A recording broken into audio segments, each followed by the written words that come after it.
पगार की आग हिमांशु जोशी द्वारा रचित सुंदर उपन्यास है। इसमें आगे क्या हुआ ये आप सुनिए। कल ही काका पारा चढ़ा हुआ था। पोखरी की दुकानों में सबने मिलकर खूब थू थू की थी। सुना है कि देवराम ने सरकार की तरफ से चिट्ठी लिख दी है। वो कलराम, पटवारी जी की ही नहीं, अब तो तुम्हारी भी आफत आने वाली है। तुम्हें हथकड़ी लगेगी और तेजुआ जेल में चक्की पीसेगा, रामबांस कूटेगा। तुम बिरमा पर ही नहीं, उसकी घरवाली पर भी हाथ उठाते हो। गांव गिराम के 10 गवाह इकट्ठे हो गए और तुमको डूब मरने के लिए ठौर भी नहीं मिलेगी। सारा सौकारपन धरा का धरा रह जाएगा। मालूम हो जाएगा कि कितने बीसी के सैकड़ा होते हैं। किशन सिंह थोकदार ने हुक्के पर सांस खींचते हुए बोला। तुम भी क्या बात करते हो थोकदार जी? जैसा मेरे लिए तेज हो वैसे ही पिरमा।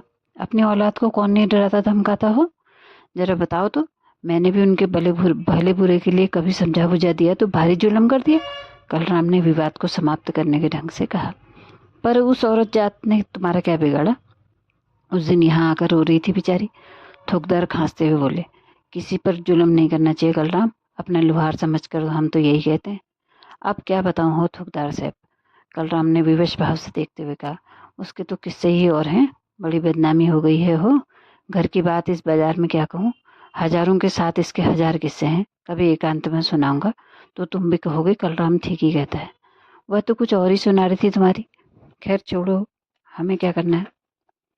थोकदार ने नारियल की काली चिलम फिर दोनों हाथों के बीच जकड़ी और बड़े भूरे धुएं का बड़ा गुबार छोड़ा।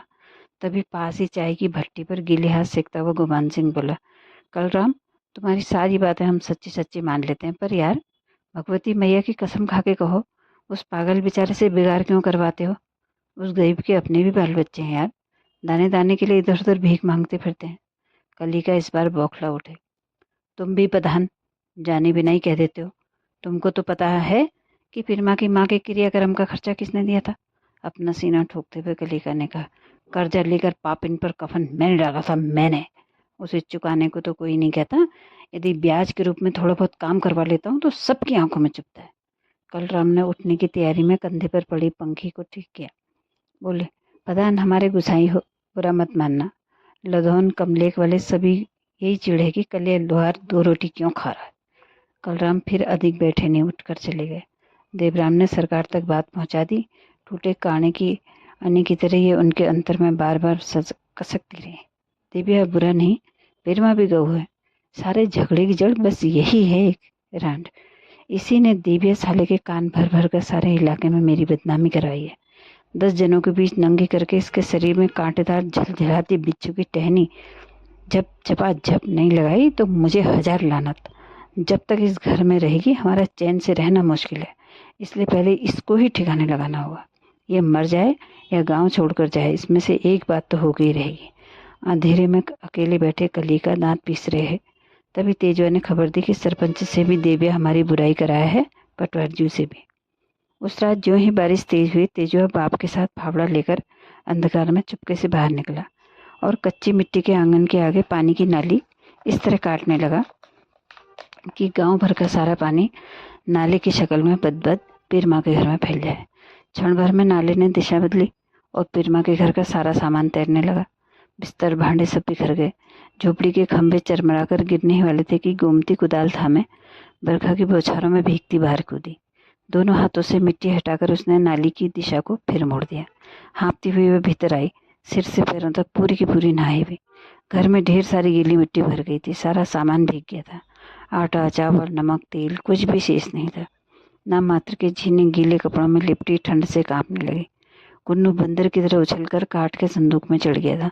मेमने की को भी उसने ऊपर ही उठा लिया।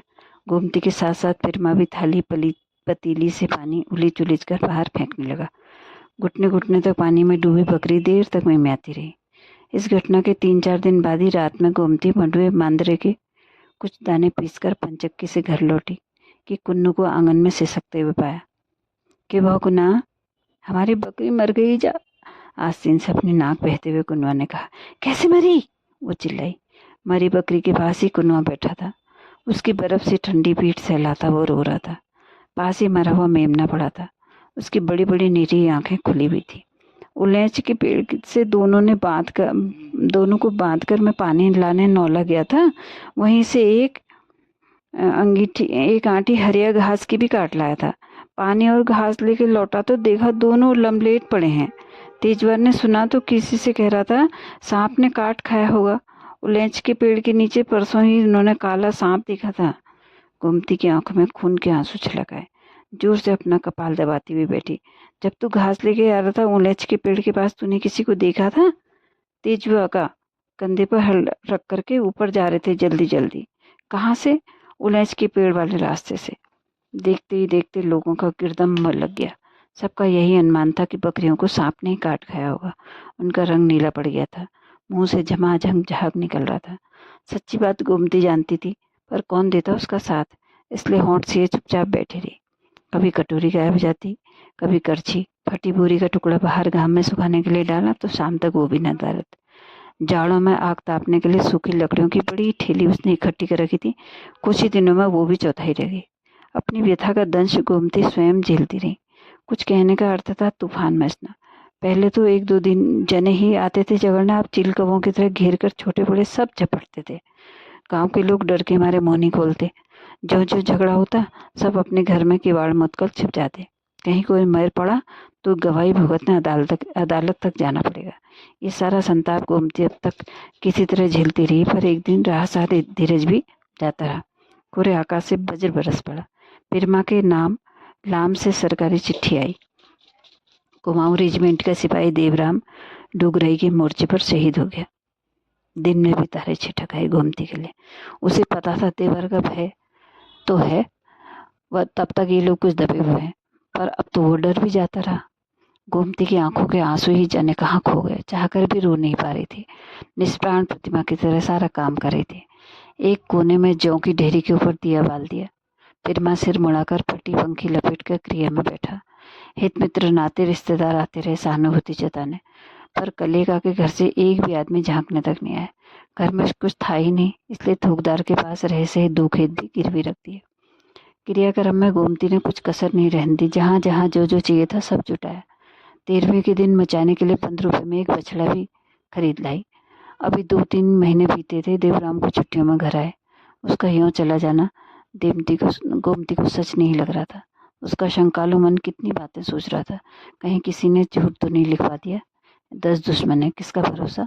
सुना, कलिका ठहाका लगाते वहां से, बड़ा गुमान करती थी, अब देखते हैं इसकी मदद के लिए कौन इसका खसम आता है। पीपल पानी के बाद सब अपने अपने घरों को चले गए, इससे सूनापन अधिक व्याप रहा था। किसी ने भी आज खाना नहीं खाया, सब यूं ही भूखे सो गए थे। एक ही सहारा था, वो भी नहीं रहा। अपनी दोनों हथेलियों में मुंह छिपाकर गोमती खूब रोने लगी। पिरमा अंधेरे में आंखें खोले पता नहीं क्या सोच रहा था। उसके घुटनों के पास बोरी में कुन्नू सोया था। दिन भर का थका हुआ था। पिंडदान के समय सब के साथ साथ नदी तक चला गया था। लौटते मैं पूछता था, काका आप लौट के कभी नहीं आएंगे क्या? ही जा। सारा गांव सो गया। अंधेरा आज कुछ ज्यादा ही लग रहा था। शायद अमावस्या की रात थी। तभी आंगन में सूखी घास पर किसी के चलने की आहट हुई। गोमती उजक कर झांके, इससे पहले ही भड़क की आवाज हुई और किवाड़ झटके से टूटकर नीचे गिर गया। कहाँ है कुतिया, निकल बाहर, तेजुआ की कड़कती हुई आवाज थी। उसके हाथ में चीड़ का जलता हुआ लंबा छिलका था। उसी के साथ बड़ी हंसिया भी पकड़ी थी। दूसरे हाथ से सोई गोमती के बाल खींचता हुआ बोला, यहाँ रोक किसके लिए रही है बच्चा?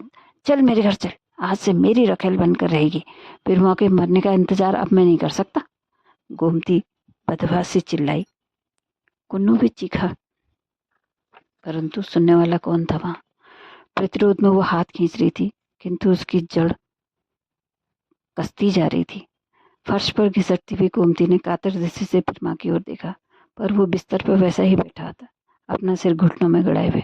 अंधकार में मरम भेदी चीख पुकार सुनकर पड़ोस के बहुत से लोग तन के कपड़े संभालते हुए बिछौने से उठ उठ कर चले आए। तेजुआ सिर पर आज कफन बांधे खड़ा था। हंसिया घुमाता हुआ सबको संबोधित करके बोला, खबरदार, जो साला हमारा हमदर्दी जताने आगे आएगा उसी के टुकड़े कर दूंगा। ये हमारे घर का मामला है, अंदरूनी परिवार का। इस झमेले में किसी के पड़ने की जरूरत नहीं है।